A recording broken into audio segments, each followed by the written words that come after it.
अस्सलाम वालेकुम दोस्तों, मेरा नाम है समीन खान। ओपन ट्यून्स का पांचवा ट्यूटोरियल है और इस ट्यूटोरियल में मैं आपको मज़ीद कुछ ऑप्शंस बताऊंगा।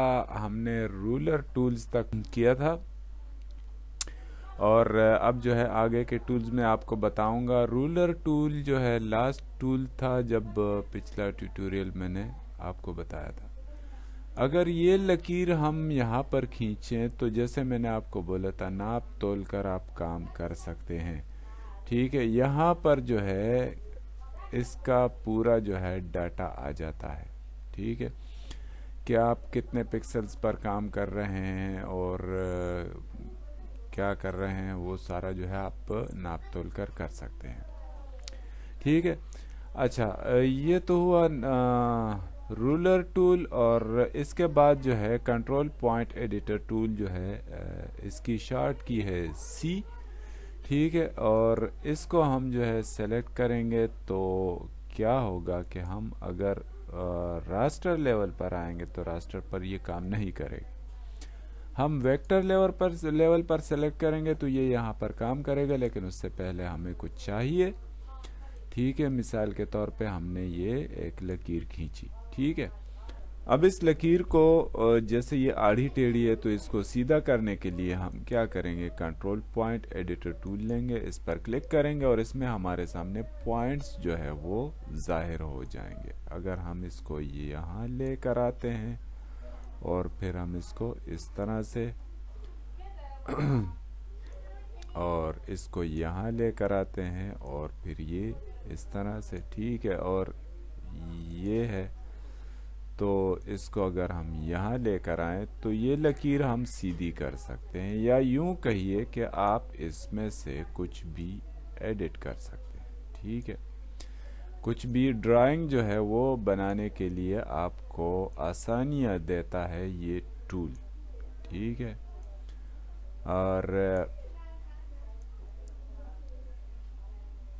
ठीक है, तो ये जो टूल है ये आपको आसानी देता है और आसानी भी ऐसी कि आपको पसंद आए। तो चलो खैर, ये तो हुई ये बात। ठीक है, कंट्रोल पॉइंट एडिटर टूल जो है ये आपने देख लिया। अब अगर हम पेंच टूल पर आ जाएं तो पेंच टूल भी तकरीबन ऐसा ही काम करता है। अगर हम इस लाइन को कहीं से भी पकड़ लें, मिसाल के तौर पे यहाँ से पकड़ लेते हैं। ठीक है, तो हम इसको खींचेंगे तो क्या होगा, ये पिंच होगा, ये चौड़ा होता गया। ठीक है, यहाँ से पकड़ेंगे तो ये इस तरह से, यहाँ से इस तरह से। तो हम इसको, अब वो जो लाइन हमने खींची थी वो क्या हो गई, वो बिल्कुल छोटी हो गई, बड़ी हो गई। ठीक है, तो ये है। और इसके बाद जो है ये, फिर ये इस तरह से आप जो है इसको पिंच टूल को यूज में ले सकते हैं। ठीक है,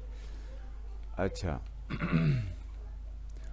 तो पिंच टूल और इसके बाद जो है पंप टूल पर आते हैं। तो पंप टूल क्या करता है कि इसमें ये समझ लें एक ट्यूब है, एक साइकिल ट्यूब है या फिर मोटरसाइकिल ट्यूब है, और हमने इसमें हवा भरनी है, लेकिन ये पूरे में नहीं भरेगी, ये पूरा मोटा नहीं होगा। हमने जहाँ से इस लाइन को मोटा करना है तो वही जो है मोटी होगी। अगर इसको मैं बिल्कुल मिटा दूं, ठीक है, और मैं एक और लेवल ले आऊं, वेक्टर लेवल। ठीक है, और इसको ओके कर देते हैं। अच्छा, अब यहाँ पर आते हैं तो यहाँ पर ये फिर जो है रास्टर पर काम नहीं कर रहा, जबकि वेक्टर पर करेगा। ठीक है, वेक्टर पर करेगा तो उसके लिए हमें एक लाइन चाहिए। अब जो है हम क्या करते हैं कि पंप टूल लेकर आते हैं और पंप टूल में ये जो इसके साथ पिंक जैसा ये जो गोल सर्कल बनता है, तो इस सर्कल ये जहाँ होगा वहाँ पर ये जो है इसको मोटा करेगा, पतला करेगा। ये पंप टूल इसी के काम आता है। ठीक है, मिसाल के तौर पे हमने यहाँ से इस गुब्बारे की तरह इसको फुला दिया। ठीक है, तो ये इस तरीके से काम करेगा। वापस छोटा कर दिया, मिसाल के तौर पे हमने यहाँ से बड़ा करना है और इसको हम जो है यूं। ठीक है, तो ये इस तरीके से काम करेगा। अच्छा, ये लाइन जितनी बारीक होगी उतना ही ये सर्कल भी छोटा होता जाएगा, जहाँ से जितना ये लाइन मोटी होगी वहाँ पर ये मोटा होता जाएगा। अब आते हैं मैग्नेट टूल पर। और मैग्नेट टूल में क्या करते हैं कि हम जो है अगर इसमें से कुछ इस तरह से टेढ़ा करना चाहें तो ये टेढ़ा कर सकता है।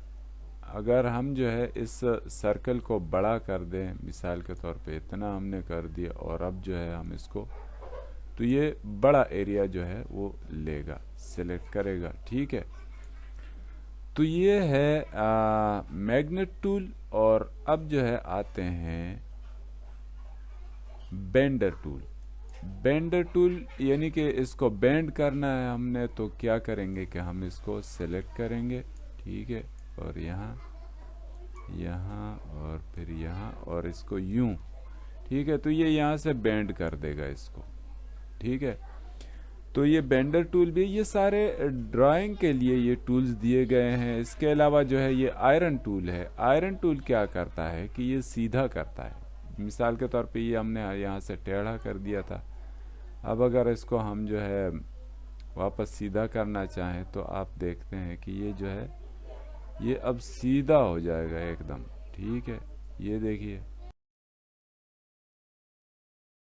तो जितना हम इसको यूं आगे पीछे करेंगे इस इस्त्री को, इस आयरन को, ये जो है इसको सीधा करता जाएगा। ठीक है, तो ये है आयरन टूल का काम। और उसके बाद जो है नाइफ टूल की बारी है। तो नाइफ क्या करता है, नाइफ काटता है, जाहिर है। ठीक है, अब अगर इस पे हम जो है यहाँ पर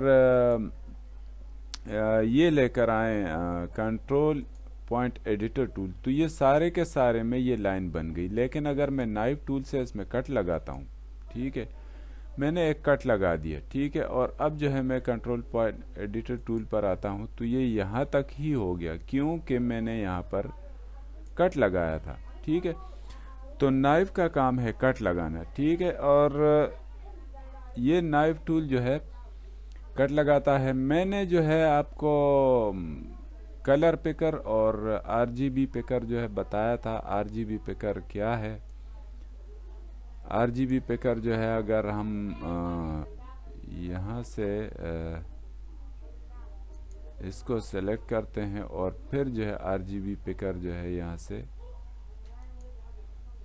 हम यहाँ से कोई कलर जो है सेलेक्ट करते हैं और उस पर जो है हम बनाते हैं, तो यानी कि उसका जो कलर था वो कलर उसने पिक कर लिया। ठीक है, अब जो है हम अगर ब्रश से कुछ बनाते हैं, यहाँ पर न्यू स्टाइल लेते हैं और न्यू स्टाइल में भी वही कलर आ गया। ठीक है, तो ये आरजीबी पिकर है और ये कलर पिकर है। अगर कलर हमने कोई पिक करना है तो वो भी जो है, ये दोनों एक ही काम करते हैं। तो आयरन नाइफ टूल तक हो गया। अब जो है आगे स्केलेटन टूल है और ये ट्रैकर टूल है, ये और हुक टूल, और इसके बाद जो है प्लास्टिक टूल है और जूम, और ये तो आपको पता ही है। खैर, तो ये मैं आपको बताऊंगा और फिर हम कुछ बनाएंगे, कुछ एनिमेशन बनाएंगे, वो भी मैं करके बताऊंगा। और काफ़ी कुछ काम अभी भी बाकी है ओपन टूल्स में। तो कनेक्ट रहिएगा, वीडियो देखते रहिए। अगर वीडियो पसंद आई हो तो प्लीज़ चैनल को सब्सक्राइब करें। अब तक के लिए इतना ही, मिलते हैं अगली वीडियो में। अल्लाह हाफिज़।